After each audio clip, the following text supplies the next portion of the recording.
मिरु दुलाराय बर' फरायसा आफादनि खुंगा 52थि थान्दै जखन्थाया फैगौ 2, 3 आरो 4 फेब्रुआरि खालाराव गलाघाट जिल्लानि तेलिसाल हिरिम्बा फोथाराव सानथामनि मेहेरगोनां हाबाफारिजों जागोन। बेनिनो मिरु दुलाराय बर' फरायसा आफादनि 52थि बोसोरारि थान्दै जखन्थाइनि हाबाफारिया 90% जाफुंबाय। मख'नो गोनांदि सानथामनि हाबाफारिजों खुंफुंनो लानाय हाबाफारियाव खमैबो 3,000निबो बांसिन थान्दैयारिफोरा बाहागो लागोनखौ मिथिना मोननाय जादों।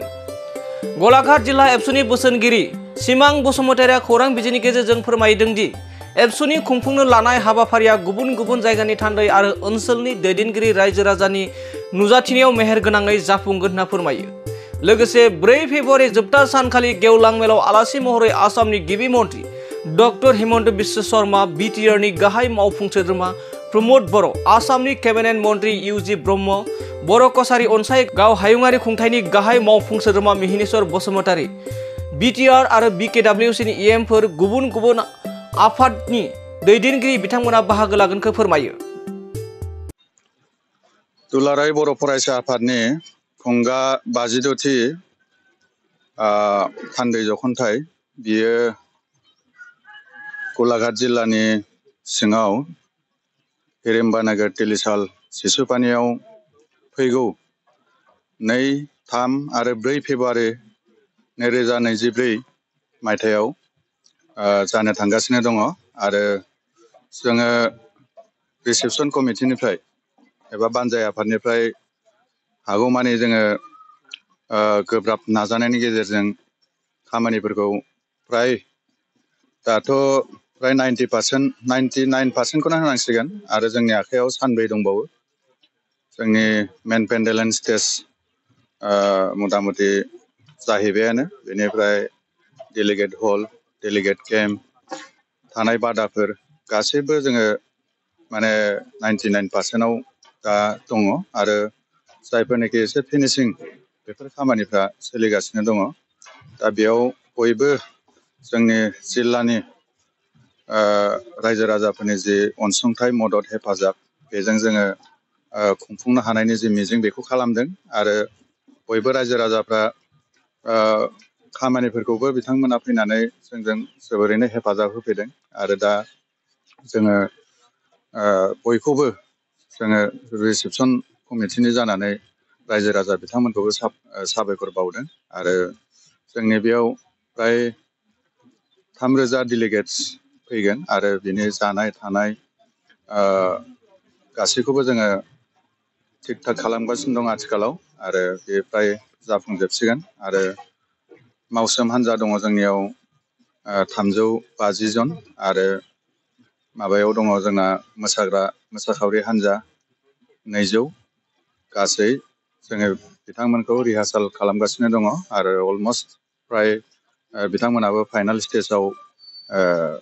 फैबाय। दा बिथांमोना रिपर्ट होनाय बायदि गासैबो माने जाफुंजोब्बाय होननानै बिथांमोना जोंनिसिम फोरमायहरदों। दा जोंहा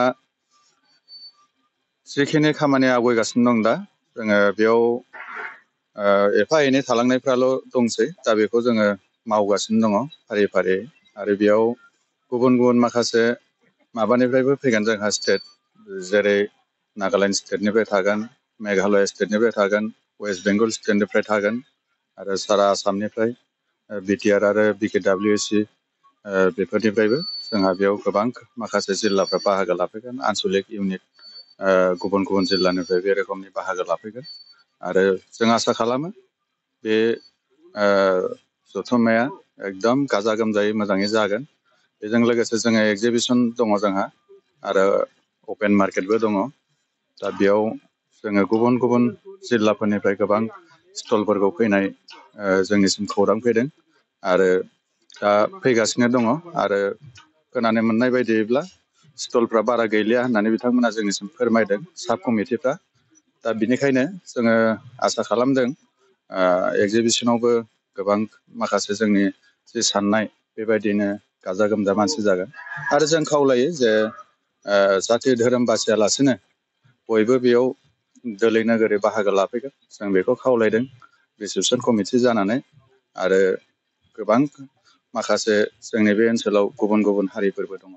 आरो बिथांमोनाबो जोंजों हेफाजाब होदों आरो बिथांमोना निस्सय फैबाय थानाय समफ्रावबो बिथांमोना कपारेसन होगोन आरो बे मेलखौ जाफुंसारनायाव बिथांमोनहा गाजा गोमजायै जोंखौ मदद आरो हेफाजाब होबोदों आरो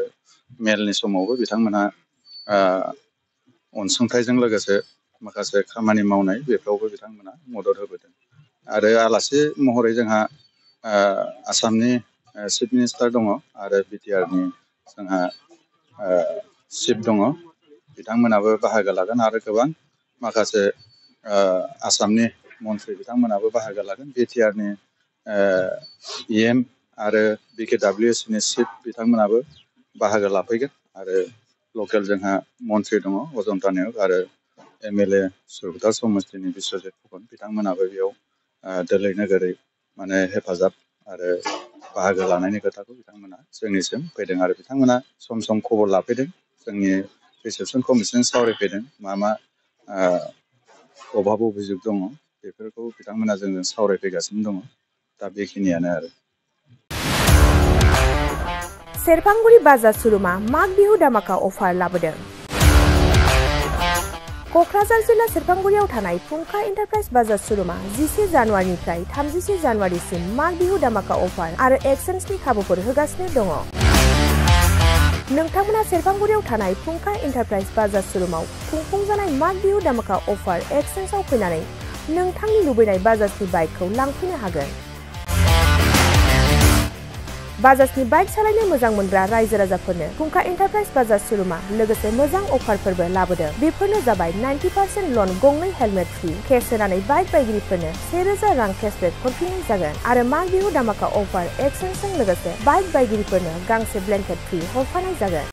फुंखा एन्टारप्राइज बाजार सुरुमा आरो मोजां खाबुबो होबावदों। 500 रां होग्रोनानै गोसोबायदि बाइकखौ आवग्रिना दोननो हागोन आरो गासै गारिजों लोगोसे मोनफा मोनफायै इस्युड गिफ्ट हरफानाय जागोन। आबुङै मिथिबावनो थाखाय 8135872656 आरो 9101547892 जानबुं नम्बराव खौरां लाहरनो हागोन।